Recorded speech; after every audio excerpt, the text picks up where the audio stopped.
The movie begins in 1975 in Spain, where a group of kids in gray outfits are playing on the large grounds of an orphanage. The management gets a call from a couple interested in adopting one of them, and since the paperwork is completed, Laura will start a new life with her parents and leave her friends behind forever. 30 years later, Laura, with her husband Carlos, and son, Simon, returns to the building that was once her home. She decides to reopen the orphanage and provide care for special children, just as the orphanage took care of her. One day, while Simon is playing around their home, he tells his parents about his two invisible friends, Watson and Pepe. Laura finds this somewhat worrisome, but Carlos believes Simon is simply lonely and bored. During their first week after moving, Laura decides to take Simon to the beach, eager to show him the lighthouse that used to shine all night when she was a child. While she collects seashells, Simon wanders into a nearby cave and engages in a conversation with someone inside, asking for their name. Curious, Laura interrupts and inquires if he's speaking with his invisible friends, and then Simon surprises her by stating that it's a new boy. After guiding Simon out of the cave, Laura sneaks inside, but discovers no one there. On their way home, Simon uses seashells to create a path, hoping his new friend can follow it and join him for playtime. The next day, an elderly social worker named Benigna arrives at the door, seeking to speak with Laura regarding Simon. Her peculiar behavior keeps steering the conversation towards the house rather than addressing the main purpose of her visit. When questioned, Benigna reveals details about an experimental program that could potentially assist with Simon's condition. It is then revealed that Simon has HIV, and, on top of that, he is adopted, but he is unaware of both facts. Laura promptly declines the offer, stating that her husband, being a doctor, is well informed about the available treatments for Simon's illness. She insists that Benigna leaves immediately, as she doesn't want Simon to learn about his condition and adoption in this manner. Once the woman departs, Laura locks the file in her kitchen drawer, and hides the key. The situation takes an eerie turn when Laura hears a mysterious clanging sound emanating from her shed at night. Curiosity piqued, she ventures outside to investigate, only to be confronted by an astonishing sight. Benigna, despite being asked to leave, is still in the house. The unsettling lady quickly flees, never to be seen again. Laura then seeks Carlos' assistance in locating her, and the husband reassures Laura by saying that if the woman reappears, they will call the cops. The strangeness of the house persists, as Laura awakens to discover some seashells scattered at her front door. But the mother does not pay much mind to it, thinking that Simon may be behind it. Adding to the eerie ambience, Simon engages in unsettling conversations. He asserts that he won't grow up like his 6 newfound friends, who are all kids just like him. Initially, Laura dismisses Simon's conversation, but her concern deepens when she witnesses him painting the children, one of whom wears a sack over his face. Curious, Laura inquires about the children, and Simon reveals that they hold treasures for the game they play. In this game, they steal something you love, and you must search for it by following clues. If you succeed, they grant you a wish. Simon informs his mother that he has coins he intends to use as treasures to start the game. Playing along, Laura examines the coin box with Simon, only to discover baby teeth instead. Simon insists that the game has already begun and his friends have already taken his coins. The two of them spend a significant amount of time rummaging around their home. As Simon follows the clues, he eventually discovers a key that he instinctively knows unlocks the kitchen drawer. Opening it and digging through the files, he finds his missing coins, much to Laura's anger since she intended to keep Simon away from that file. In response, Simon erupts in anger and reveals that he knows Laura and Carlos are not his birth parents. He tells his mother that one of his new friends, Thomas, told him that, and that he will die soon. Laura is stunned by this revelation, yet she and Carlos dismiss the existence of any entity. Despite their constant reassurances that Simon is not going to die and that they will take good care of him, Simon continues to perceive it as a lie. The next day, a party is arranged for the orphanage's opening to welcome the special kids. While everyone gathers downstairs, Simon persistently urges Laura to see the tiny house he discovered belonging to Thomas. When he insists on seeing Tomas' house, Laura slaps him in anger, but she instantly regrets her actions. The mother then leaves Simon in his room, and proceeds downstairs to attend to the guests. Unbeknownst to her, an uninvited guest lurks among them, a boy wearing a sack over his face, resembling the character Simon had drawn in his painting. As Laura returns inside to console Simon and bring him to meet the guests, the boy is nowhere to be found, and then she is confronted by the same masked boy.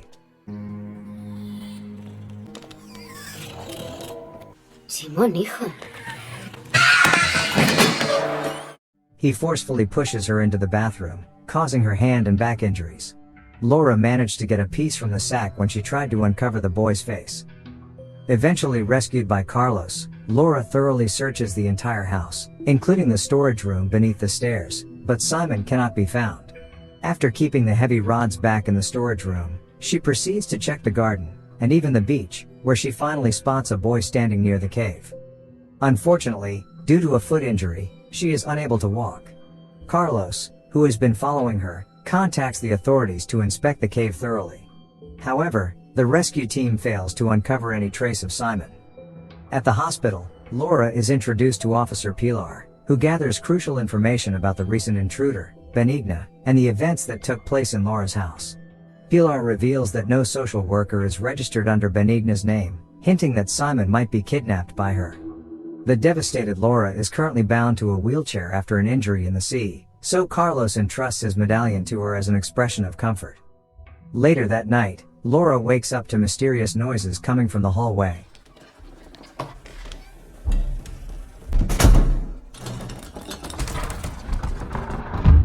She hears a clanging sound from Simon's bedroom, but when she enters the room, there's no one, except a doll left on his bed.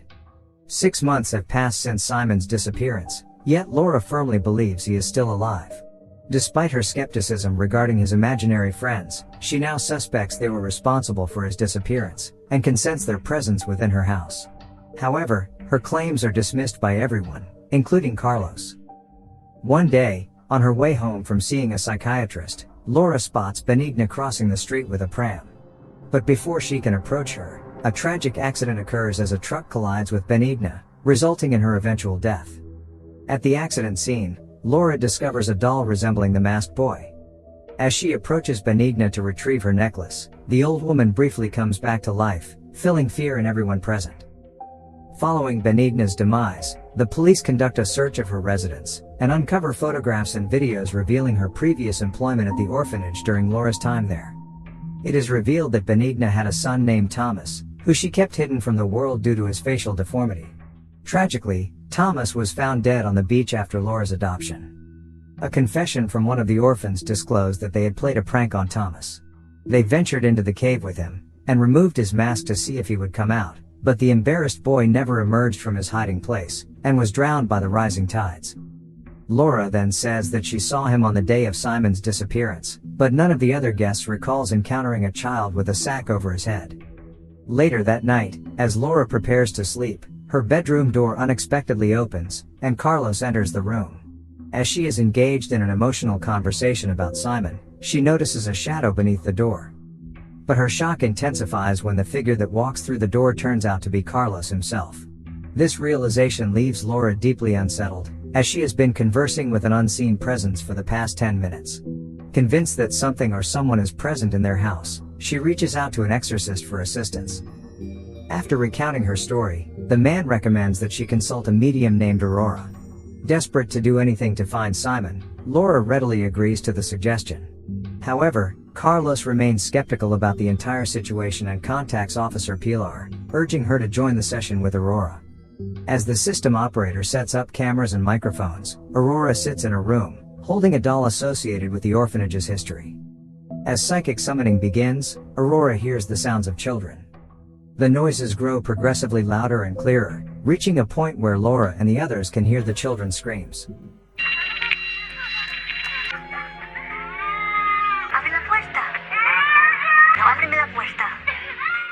When Aurora enters the room, she is confronted by the distressing sight of the children, who repeatedly claim that someone is attempting to kill them. At Laura's request, Aurora even inquires about the presence of Simon, but no response is received. After the session, Aurora explains to everyone that what she witnessed in the room appeared to be from an older time, but due to the darkness, she could not see Simon specifically. She describes how traumatic events can leave behind knots that connect different timelines, and those who are close to death are often more receptive to such messages. Despite Aurora's insights, Carlos dismisses it as a mere sideshow trick, and insists that the team leave. Before departing, Aurora advises Laura to trust her instincts and determine how far she is willing to go to find her son. Later that night, Carlos decides to leave, convinced that Aurora's abilities to communicate with the deceased cannot offer them any assistance. Although Laura allows Carlos to depart, she is unwilling to give up until she discovers Simon's whereabouts. The following day, Laura bravely enters the house, determined to communicate with the unseen children. Suddenly, the window behind her breaks, allowing her to see what's hidden inside the bench. She discovers her fellow orphans' names written on the floorboards, and among the children's dolls, she finds a picture of herself and Simon, leading her to believe that the children are playing a game with her. Embracing the challenge, she follows the cleverly placed clues taken from her belongings, ultimately leading her to a doorknob. The final clue directs her to the shed, where she discovers Benigna's brooch. On further exploring the place, she stumbles upon a small locked door. To her horror, she uncovers 5 sacks filled with human bones. Shocked and devastated, Laura investigates closer, realizing the bones belong to her orphanage friends. The name on the clothes and leg braces of one of the orphans confirms their identities. The police are called, and Laura finally comprehends the reason behind Benigna's visit to the shed after 3 decades. Benigna poisoned the children's meals, and killed them for having caused Tomas's death, and hid their remains in the orphanage's coal shed. Laura explains her theory to Carlos, who cannot grasp the situation and refuses to spend another day in the orphanage, but Laura insists on 2 more days to bid farewell. Once Carlos departs, Laura takes action, washing old bed sheets, rearranging furniture to make the orphanage look as it did 30 years ago, and hoping for better communication with her childhood friends. Disguised as a caretaker, she calls them for lunch, but receives no response. Driven by desperation, she initiates one of her favorite games from before, a hide-and-seek game. 1, 2, 3, toca la pared. To her astonishment, the children react this time, and she manages to see them. 1, 2, 3, toca la pared. 3. Determined to uncover Simon's whereabouts, she follows the kids to seek answers as they run away to hide. Led by one of the children, Laura is guided to a small storage room beneath the stairs, where she finds a hidden door. Remembering a doorknob she had discovered earlier, Laura bravely opens the door and descends into the depths, which lead to an underground room. Inside, she comes across a wall adorned with photographs of the orphans, including Thomas and Benigna, and we can assume this is where Tomas was kept when he was alive. Finally, her search reaches its conclusion when she discovers Simon concealed behind a curtain alive. However, the atmosphere abruptly shifts, and the blanket she had been holding with Simon slips from her grasp. As she turns around, her gaze lands upon a broken railing, and a lifeless body on the floor. To her utmost shock, it is Simon himself, his body dehydrated after a considerable period since his passing. It is revealed that on the day of the party, Simon insisted that he and Laura go to Tomas' house, which was actually this secret room. After Laura left him upstairs, Simon went to the room by himself. Tragically, while searching for Simon, Laura returned the scaffolding that had fallen out of the closet, and the scaffolding actually blocked the door to the room, trapping Simon inside. Simon was actually trying to escape that night, which is why there were strange and crashing noises, but in doing so, he fell down the stairs and broke his neck. Overwhelmed with guilt, Laura returns Simon's lifeless body to the children's room, and thinks about why she hasn't received a wish despite succeeding in the game. Consuming an excessive amount of sleeping medication, she holds Simon close just as she does with Carlos' medallion, slowly succumbs to unconsciousness. Sometime later, the mother is awakened by the luminous glow emanating from the lighthouse.